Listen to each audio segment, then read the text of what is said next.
Sutinku nepažįstamą, sveikinasi. Sutinku pažįstamą, nesisveikina. Noriu įgauti imunitetą stresui. Galvoju, kad esu nuskriausta, kad man pasaulis blogas.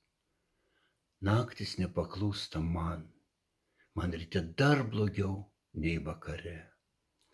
Tai tik keletas minčių iš mano paskutinių metų seminarų, bendravimų, kuriuos aš vedu ir dabartinis ypač naują formą suradau, pirmadieniniai pabendravimai, kurie vyksta kiekvieną pirmadienį nuo 14 iki 16 valandos Vilniuje, kavinėje Gūrų, Vilniaus gatvėje 20.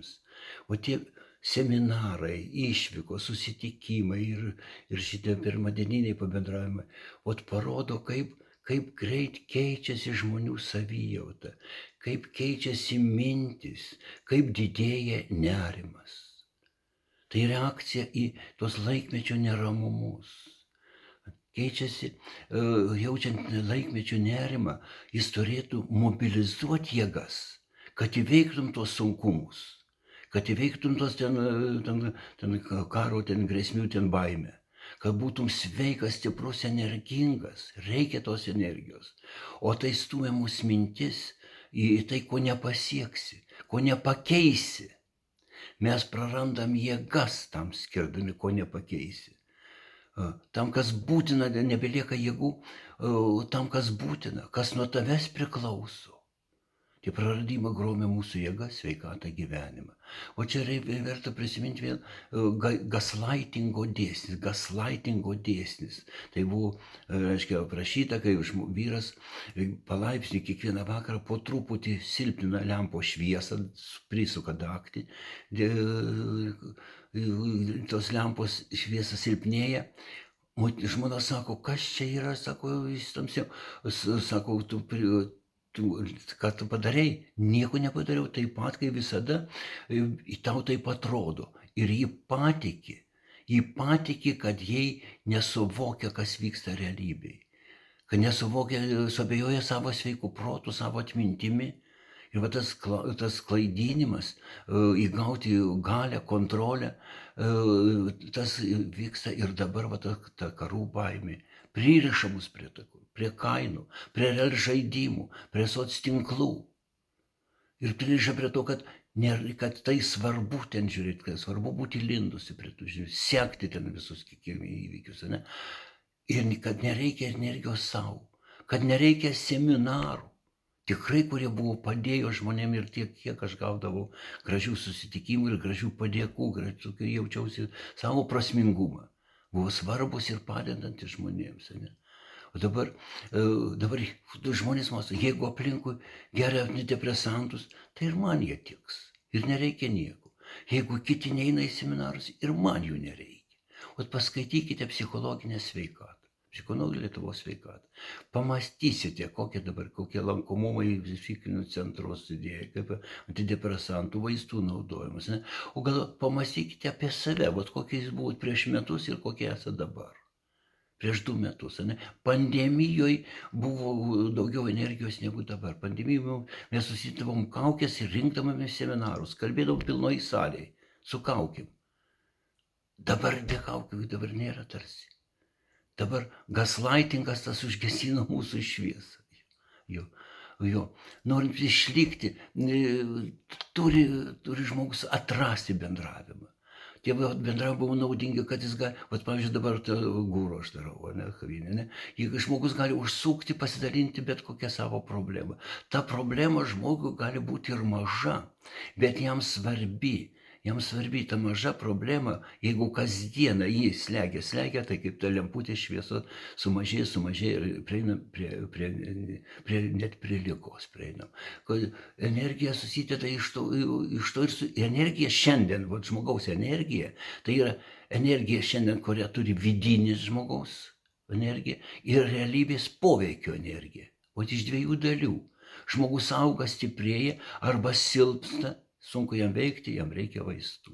Mane nervina mano savijauta. Džiaugsmą randu tik internete. Štai vat kokie atsiliepimai, ar ne? Ieškom sprendimus, tos smulkmenos, bet jie atima be džiaugsmo, kurios prarandi tą energiją, kurios labai reikia. Naktis nepaklūsta man, ryte blogiau nei vakare. Aš kalbu, mes einame miegoti su emociniu purvu, su tos emociniu krūviu visų. Ir aš pasiūliau, tai vat, kur dabar buvo, mums susitikime, Avicienos vilkų medžioklė knygoje, aš kelius net puslapius skyriau būtent, kaip nueiti, tai yra menas, kaip nueiti švariai į miego pasaulį, į miego, kad pasisemti iš nakties energijos. Ja? Nori gauti imunitetą stresui, štai ką aš atsakiau, ne? Ieškokime emocinių skydų. Aš pasakoju jai apie emocinius skydus. Ne? Galvoju, kad esu nuskriausta, man pasaulis blogas, kur minėjau. Ne? Pakalbėjom apie jos dienotvarkį. Pati padarė išvadą, dienotvarkį atradom. O esmė būti savimi, mylėti save silpną. Mylėti save silpną. O viena moteris visą susitikimą mūsų prasidėjo tylu, nepratarus nei žodžio. Aš sakau, kodėl nedalyvaujat, neįdomu. Ne, sako, aš leidau čia pailsėti savo. O štai ko mums kartais reikia pailsėti savo, leisti pailsėti savo, atsipalaiduoti, pabūti, paglostyti save.